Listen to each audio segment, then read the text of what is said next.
الرحيم. النهارده ان شاء الله هقول لكم على اللي انت تعمليه في الكنافه عشان تطلع مظبوطه معاكي. وفي اي كنافه بقى، سواء كنافه بالقشطه، كنافه النابلسيه اللي هي بالجبنه، دي القاعده بتاعتها اللي بتخليها ما تسيبش معاكي وانتي بعد ما بتحطي لها العسل، وكمان تتفرول معاكي وتبقى عامله زي تتكسر بسرعه معاكي في وانتي بتعمليها. انا بحطها في الفريزر قبلها بيوم، لان عشان اجيبها اعملها بحطها في الفريزر قبلها بيوم، بتبقى جامده كده. ما بحطهاش في الكبه ولا حاجه، يا دوبك بس لما اجي اكسرها كده تتفرول معايا بسرعه. يعني بص هنا تتفرول معايا بسرعه، تتكسر كده اهي اهي. افركها بايدي كده الاقيها بدات تتكسر معايا اهي.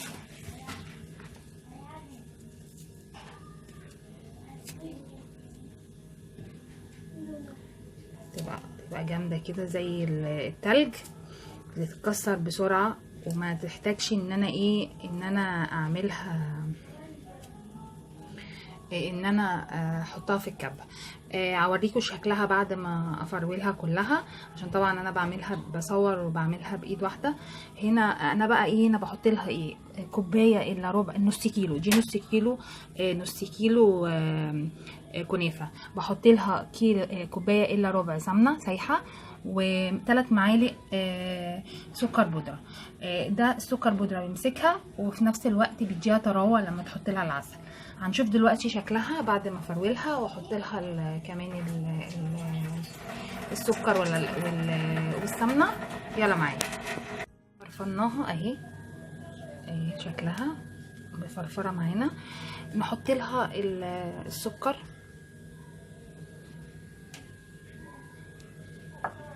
والسمنه،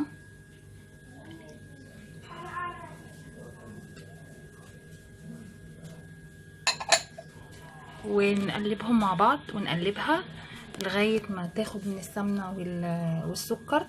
وبعد كده ندهن تارت، عشان احنا ان شاء الله هنعمل تارت الكنافه بالكاستر والفواكه.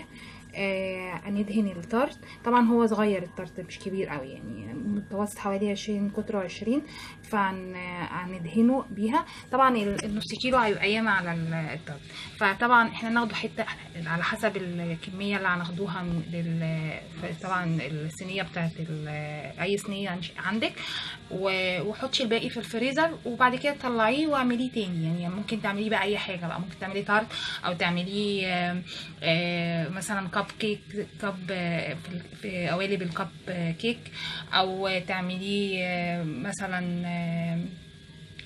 صينية كنافة نابلسية مثلا بالجبنة، على حسب بقى. ممكن تعملي كيلو مثلا وتحطيه في اكياس على حسب الكمية والوجبة اللي انت عايزاها، وتحطيها في الفريزر. مش هيحصل اي حاجه. تطلعيها تبرد، طبعا انت مفرفراها وعامله كله مجهزاها وكل حاجه، تطلعيها تبرد واعمليها زي ما انت عايزه. دي طريقه ممكن تخزنيها في الفريزر، هتبقى معاكي سهله. وطلعيها، وبدل ما تطلعي بقى وتعملي كل شويه تكسريها وتحطي سمنه، على حسب بقى ايه ما انت عايزه. نص كيلو ممكن تضاعفي الكميه وتعملي وتقسميها زي ما انت عايزه. هنا هنقلبها وهنشوف شكلها هيبقى عامل ازاي، وهكبسها في الطرت ونشوف شكلها. يلا معايا. حبة الكنافة نحطهم في الطرت، نفردهم فيها.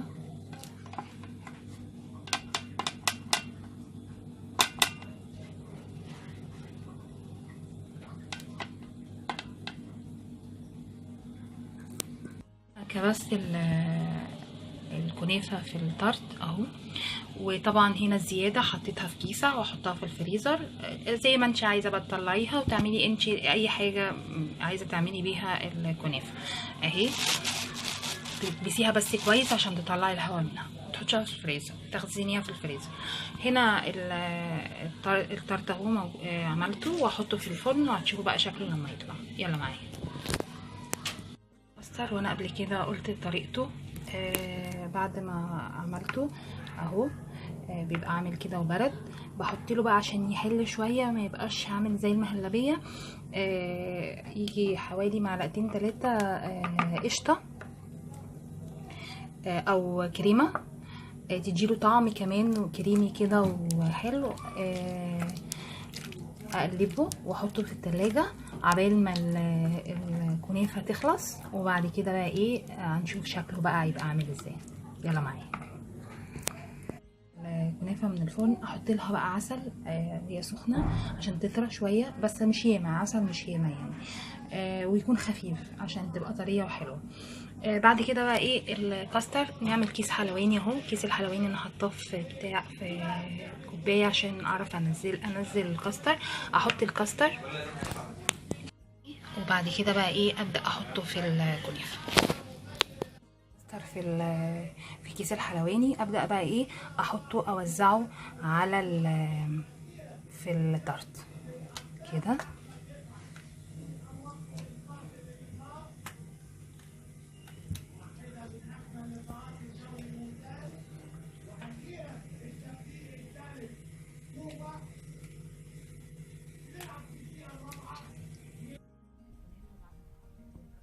هنبدا بقى احط له بقى ايه اسيبه في التلاجة شويه حوالي نص ساعه عشان يطرى شويه، وبعد كده بقى ابدا احط له فتحه من فوق كده زي التورته.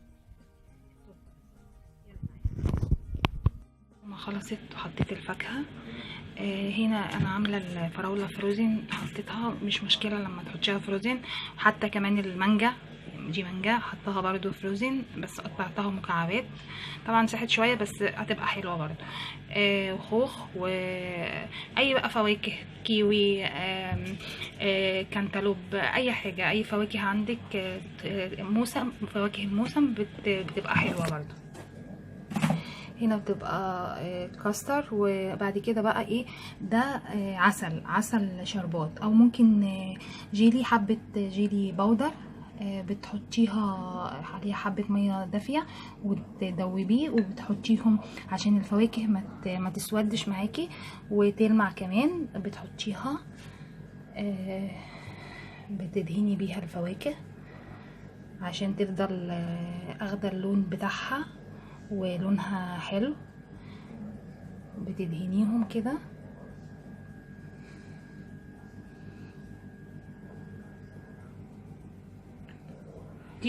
ده شكل كنافة الفواكه، تارت الفواكه، كنافة الفواكه اهو. ويا رب اكون افدتكم، والف شكر.